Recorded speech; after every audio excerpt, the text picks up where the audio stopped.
ඉතින් තමන්ගේ මට්ටමට තම්මැට්ටන් කිව්වලු කොහොම හරි ඉතින් බටහිර අධිවාදීවාදය ඉස්සරහට එනකම්ම අපේ උන්ට කට අරින්න බැරි වුණාදෝ කියලා තියෙනවා. මේ පහුගිය දවස්වල එංගලන්තයේ මේ සම්බන්ධයෙන් පාර්ලිමේන්තුවේ වෙච්ච කතාබහක් මේ වීඩියෝ සම්බන්ධයෙන් ඔක්කොම අදහස් ඔයාලා ඔයගොල්ලෝගේ අදහස් සඳහා ඉදිරිපත් කරන්නේ. මම අදහස් ප්‍රකාශ කරනවා නෙමෙයි, නැත්තම් මාවත් උස්සලා කුදල්ලා දායි.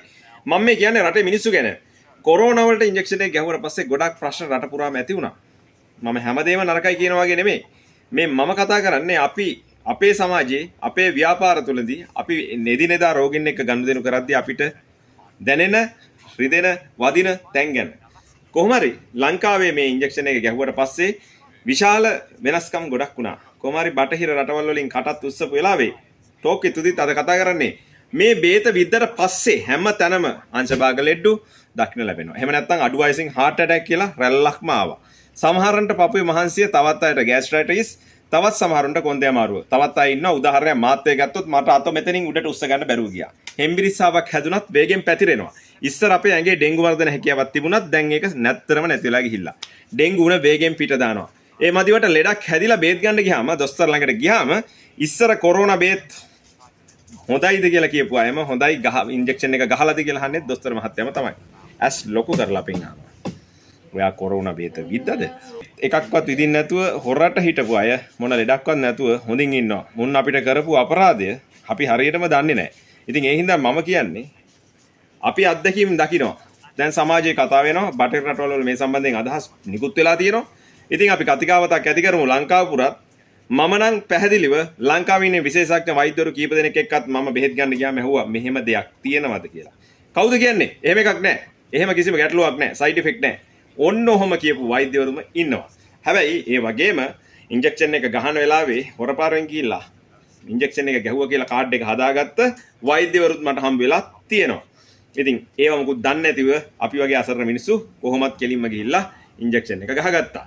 මං ඉන්ජෙක්ෂන් එක ගහන්න එපා කියන්නවත් ගහපු එක ගැන බයින්නවත් නෙමෙයි. ඒ සම්බන්ධයෙන් අපිට දැනිච්ච හැඟිච්ච දේවල් ටිකක් තියෙනවා.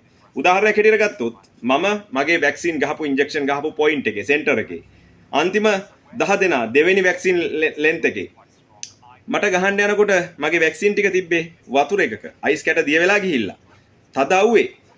එතකොට ලංකාවට ඉන්ජෙක්ෂන් එක ගෙනල්ලා සීත කරපු කාමර ඇතුලෙන් සීත කරපු ටනල් හදලා ගෙනල්ලා ගොඩ බාලා ඍණ උෂ්ණත්වයක් යටතේ ගේන්න ඕනේ වැක්සින් එක තදව්වේ.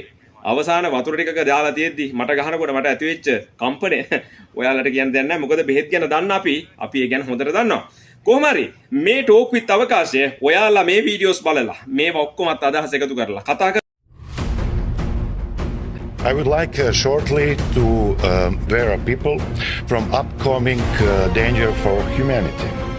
The World Health Organization wants all countries to sign an agreement on handing over the authority to declare a pandemic, procure vaccine and drugs. It will be healthier and safer for humanity to sign agreement with the Colombian drug cartel. They know all about drugs for sure. During the COVID pandemic, World Health Organization only told lies. It should be declared a terroristic organization.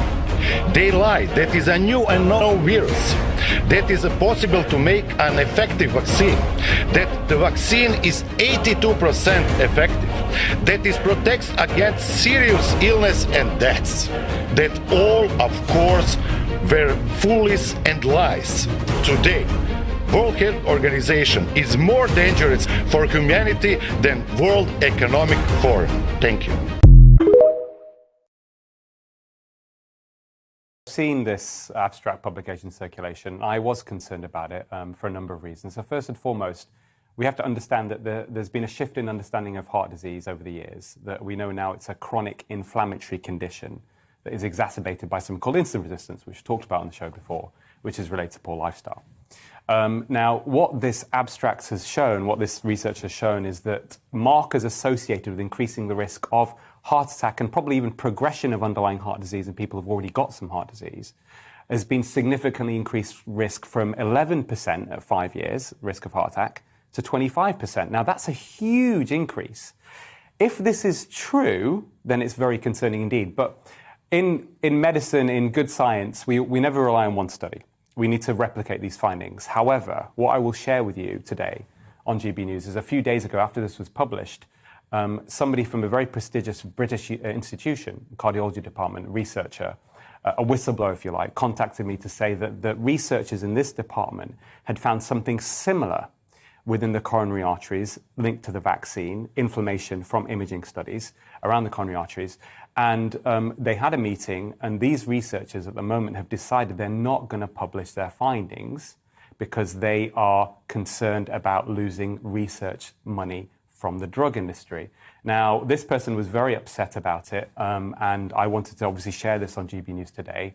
What I would say is that we then, knowing this information, which is very concerning, Stephen Gundry's paper in circulation, and also anecdotal evidence. I mean, I have a lot of interaction with the cardiology community across the UK, and anecdotally, I've been getting told by colleagues that they are seeing younger and younger people coming in with heart attacks. Now, what does this mean in terms of the data? We have to put the jigsaw for the pieces together.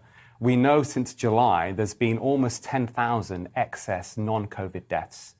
And most of those, or significant proportion of those, are being driven by circulatory disease, in other words, heart attack and stroke. There's been a 30% increase in people dying at home. And often these are because of cardiac arrests. Of course, this is also something close to my heart because my own father is one of those statistics. He had a cardiac arrest at home July the 26th, so when since this data has been collected. So where do we go from here? I think the signal is quite strong. I personally think that this needs investigating. So I think the Joint Committee of Vaccines and Immunisation should absolutely investigate this.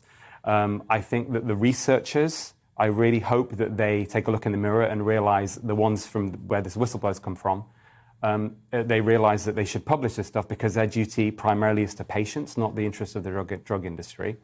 And I think the third thing, and this has been a discussion that's been ongoing, I think now it's high time that policymakers around the world put an end to the mandates. Because I think if this signal is strong and if it's correct, then history will not be on their side and the public will not forgive them for it, Alex. So this is very concerning. It needs investigating, and hopefully it can be resolved very soon. I think the other thing to mention as well, we shouldn't ignore the other possibilities of why there's been an increase in heart attacks. So part of the stuff I've done in my research and analysis over the years is looking at the lifestyle factors that drive heart disease and heart attacks. And the other things that we know have also happened, which also I'm sure a contributing factor, is people's diets got worse in general over lockdown, and there was pandemic stress. Chronic psychological stress is a significant risk factor. So if it wasn't for this data that's come out recently, I would have attributed most of these excess deaths from heart disease to those lifestyle factors. Now the vaccine has been thrown in to the equation, we can't ignore it.